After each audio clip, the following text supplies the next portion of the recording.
नमस्कार, जय हिंद साथियों। आप सभी का स्वागत है आपके अपने यूट्यूब चैनल नॉलेज की क्लास में। साथियों, आज की इस वीडियो में हम चर्चा करने वाले हैं मध्य प्रदेश शिक्षक भर्ती वर्ग 2 मुख्य परीक्षा यानी चयन परीक्षा का जो नोटिफिकेशन है वो जारी कर दिया गया है।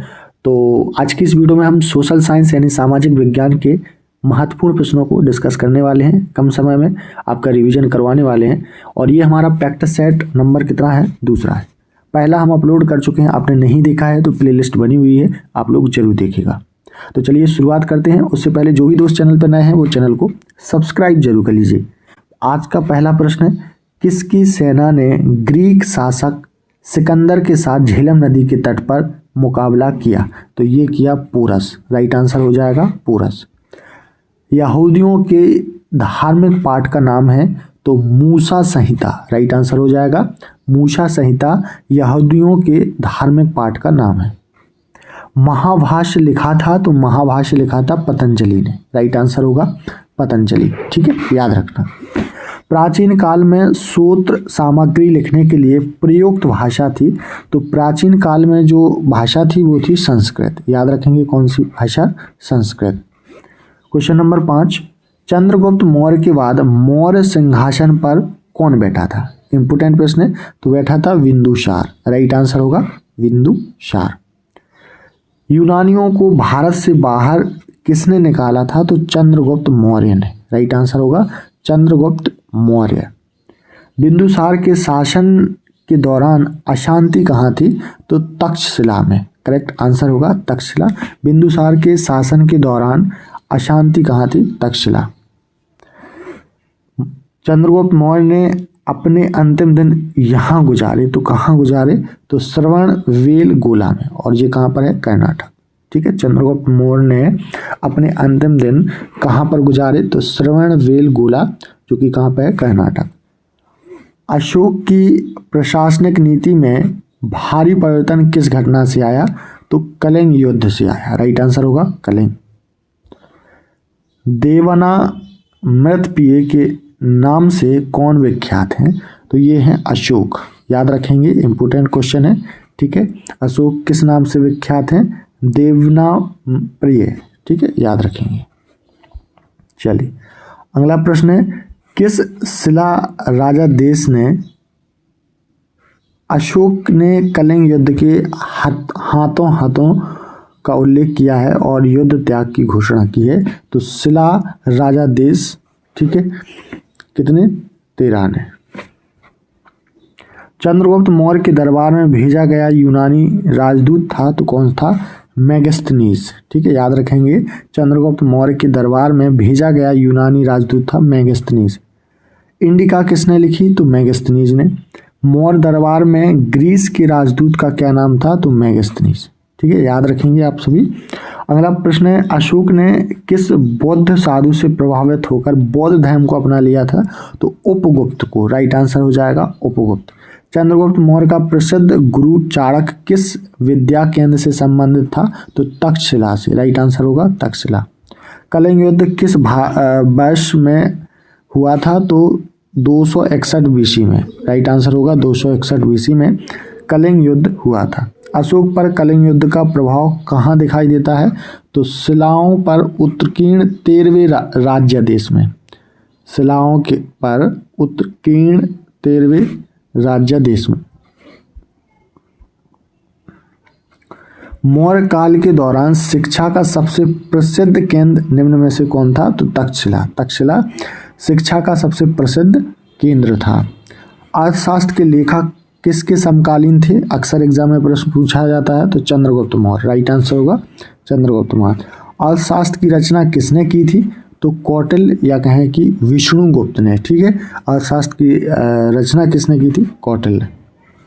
अशोक के शिलालेख किस लिपि में लिखे गए हैं? तो ब्राह्मी लिपि में। राइट आंसर होगा ब्राह्मी। निम्न में किसने और कब पहली बार अशोक के शिलालेखों का अर्थ स्पष्ट किया? तो 1837 ने जेम्स प्रिसेप ने। ठीक है, याद रखेंगे 1837 जेम्स प्रिसेप के द्वारा अशोक के शिलालेखों का अर्थ स्पष्ट किया गया। किस प्रसिद्ध शासक को शिलालेखों का जनक कहा जाता है? मोस्ट इंपोर्टेंट प्रश्न है। तो शिलालेखों का जनक कहा जाता है अशोक को। राइट आंसर होगा अशोक। मौर्य वंश के शासन के दौरान स्थानिक कौन था? तो जिला प्रशासक, राइट आंसर होगा जिला प्रशासक। मौर्य वंश के तत्काल बाद किस वंश ने आकर मगध राज्य पर शासन किया? तो शुंग वंश ने, राइट आंसर होगा शुंग वंश। मिलिंद पानु क्या है? तो बौद्ध पाठ, राइट आंसर होगा बौद्ध पाठ। चरक किसके राज चिकित्सक थे? तो कनिष्क के। चरक किसके राज चिकित्सक थे? तो कनिष्क के। चलिए, कुषाण काल में भारतीय और ग्रीक शैली के मिश्रण से विकसित कला विद्यालय को किस नाम से जाना जाता है? तो गंधार कला के नाम से, राइट आंसर होगा गंधार। कुषाण वंश के प्रसिद्ध राजा का नाम क्या है? तो कनिष्क, राइट आंसर होगा कनिष्क। साथियों, अभी तक हमने टॉप 30 प्रश्न देख लिए हैं, ठीक है। उम्मीद है आपको वीडियो पसंद आ रहा होगा, तो वीडियो को लाइक शेयर जरूर करें, और जिन साथियों ने चैनल को सब्सक्राइब नहीं किया है वो प्लीज़ सब्सक्राइब जरूर कर लें। चलिए देखते हैं अगले प्रश्नों। कनिष्क किस वर्ष में राज्य सिंहासन पर आरूढ़ हुए? तो 78 ई में, राइट आंसर होगा 78 ई में।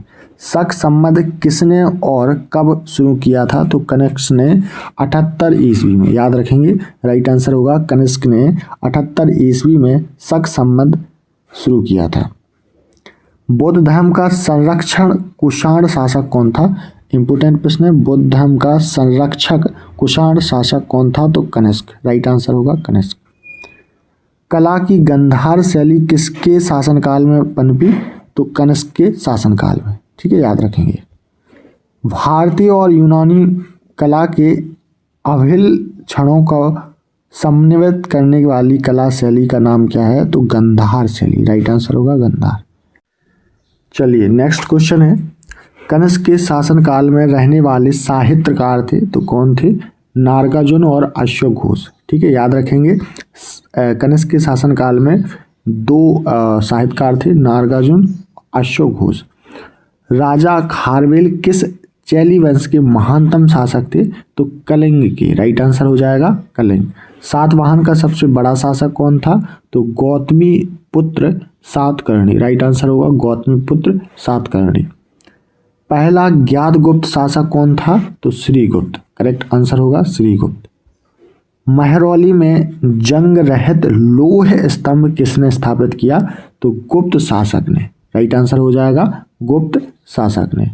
गुप्त राजा जिसने विक्रमादित्य की पदवी ग्रहण की थी वह था चंद्रगुप्त द्वितीय, राइट आंसर हो जाएगा चंद्रगुप्त द्वितीय। चलिए क्वेश्चन नंबर 12, चंद्रगुप्त द्वितीय और किस नाम से जाना जाता था? तो विक्रमादित्य के नाम से, राइट आंसर होगा विक्रमादित्य। गुप्त काल की चांदी के सिक्कों को कहते थे, तो उन्हें कहा जाता रुपयक, राइट आंसर हो जाएगा रुपयक कहा जाता था गुप्त काल के चांदी के सिक्कों को। लिच्छवी दोहित्र किसे कहते थे?